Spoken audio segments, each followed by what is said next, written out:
বন্ধুরা তোমরা সবাই কেমন আছো? তো আশা করছি যে যেখান থেকে আমার ভিডিওটা দেখছো সবাই অনেক অনেক ভালো আছো। আজকে আমি তোমাদের সাথে এই সুতির পিসটা কাটিং করে দেখাবো। তো একদম নর্মাল কিন্তু একটা বোম্বে কাট ব্লাউজ কাটিং করব। তো সুতির ব্লাউজগুলোতে কিভাবে নিজেরাই পাইপিং তৈরি করবে সেটা আমি আজকে পুরো মাপ সহ দেখিয়ে দেব।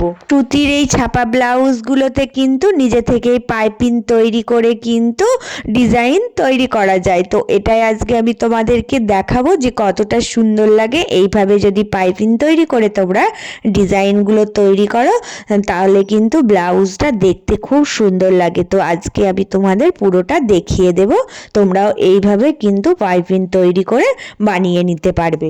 এটা কিন্তু একটা বোম্বে কাট ব্লাউজ হবে। তো এই জন্য আমি কিন্তু ফরমারগুলো সব বসিয়ে দাগগুলো টেনে নিচ্ছি, নিয়ে কিন্তু কাটিংগুলো করে নিচ্ছি। তো সুন্দর করে আমি সমস্ত কাটিং করে নেব, নিয়ে তোমাদেরকে আজকে আমি দেখিয়ে দেব কিভাবে পাইপিং সেট করবে সেটাও দেখিয়ে দেব। হাতার কাটিংটা আমি কিন্তু হাতার মাপ অনুযায়ী করে নিচ্ছি। তো এইভাবে করে হাতার কাটিং করে নেবে। এরকম মাপ আমি অনেক আগে দেখিয়েছি, তাই আজকে আমি কোনো মাপ বলছি না। আজকে শুধু আমি তোমাদেরকে পাইপিং দিয়ে ডিজাইনটাই শেখাবো।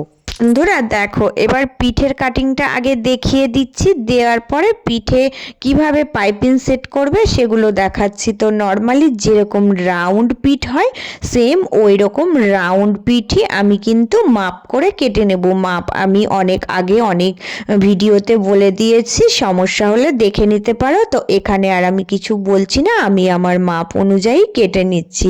নেওয়ার পরে পাইপিং সেটটা তোমাদের সুন্দর করে দেখিয়ে দেবো। এবার দেখো খুব সুন্দর করে কিন্তু আমার পুরো ব্লাউজগুলো কাটিং হয়ে গেছে। তো এই ব্লাউজটার সাথে কি রকম পাইপিং দেব এটা কিন্তু একটা প্রশ্ন আছে। তো কিভাবে পাইপিংটা ম্যাচিং করে কাটিং করব তো এটা দেখাচ্ছি। এখানে আমি দু রকম কাপড় নিয়েছি, কালো আর এই যে লাল। তো এই ব্লাউজের ছাপাটাই কোন কালারটা আছে, মোটামুটি কোন কালারটা বেশি যাচ্ছে, আমাকে সেই অনুযায়ী কিন্তু পাইপিংটা তৈরি করতে হবে। তো দেখো এখানে কিন্তু কালোটা দিয়েও বানাতে পারি, আবার খয়েরিটা দিয়েও করতে পারি, দুটোই কিন্তু দেখো যাবে। এই দুটো দিয়ে পাইপিং করলে কিন্তু ভীষণ ভালো লাগবে। তো এর সাথে কি যদি সাদা দিই ভালো লাগবে? লাগবে না।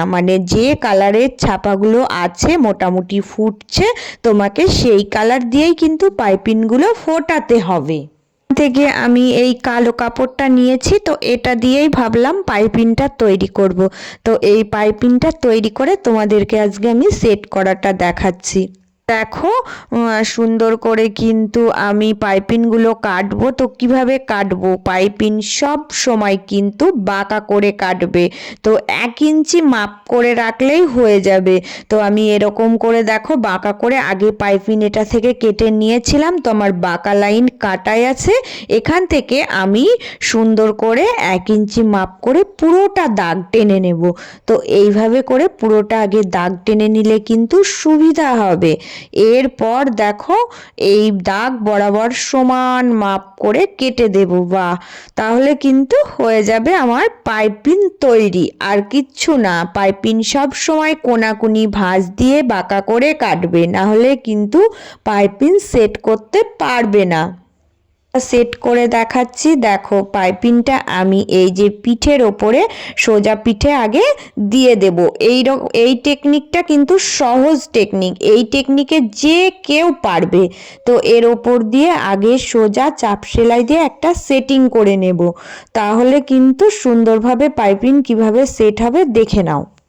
প্রত্যেকটা জায়গায় ছোট ছোট ছোট ছোট করে কাট লাগাবো। এই কাট লাগানোটা কিন্তু খুব জরুরি। একদম সুন্দর করে প্রত্যেকটা জায়গায় কাট লাগিয়ে নিতে হবে। এবার দেখো, এবার আমি কিন্তু এই পাইপিংটা উল্টিয়ে দেখো ভিতরের দিকে দিয়ে দিচ্ছি। তো কিভাবে দিচ্ছি? সামান্য একটু কিন্তু বার করে রাখছি।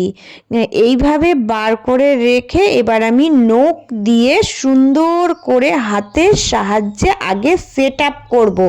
আগে থেকে কিন্তু আমি সেলাই করতে যাব না, আগে হাতের সাহায্যে সুন্দর করে সেট আপ করে দেখো প্রত্যেকটা জায়গা এইভাবে করে থাকবে।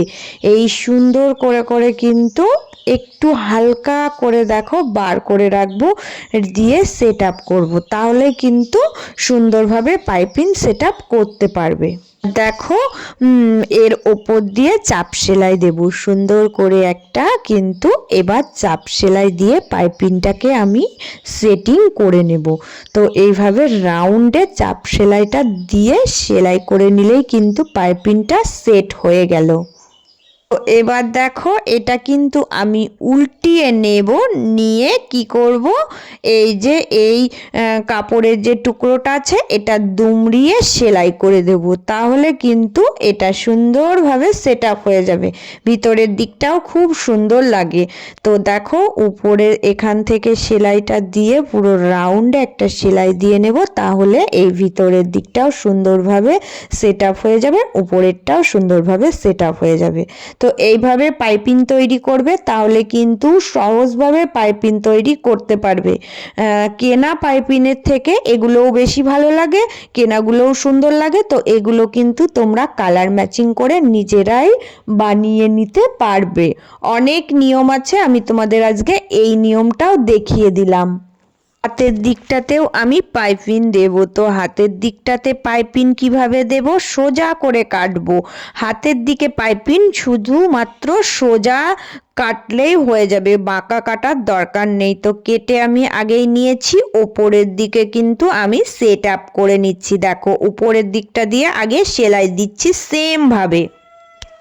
আর দেখো এই উপরের কাপড়টা মুড়িয়ে ভিতরে দিয়ে দিলাম, দিয়ে দেখো সেম ভাবে হাতের সাহায্যে সুন্দর করে কিন্তু হালকা একটু কাপড়টা বের করে হাত দিয়ে সেট আপ করে রাখবো। আগে হাত দিয়ে সেট আপ করবে, তারপরে সেলাই করবে, দেখবে তাহলে সুন্দর ফিনিশিং করতে পারবে।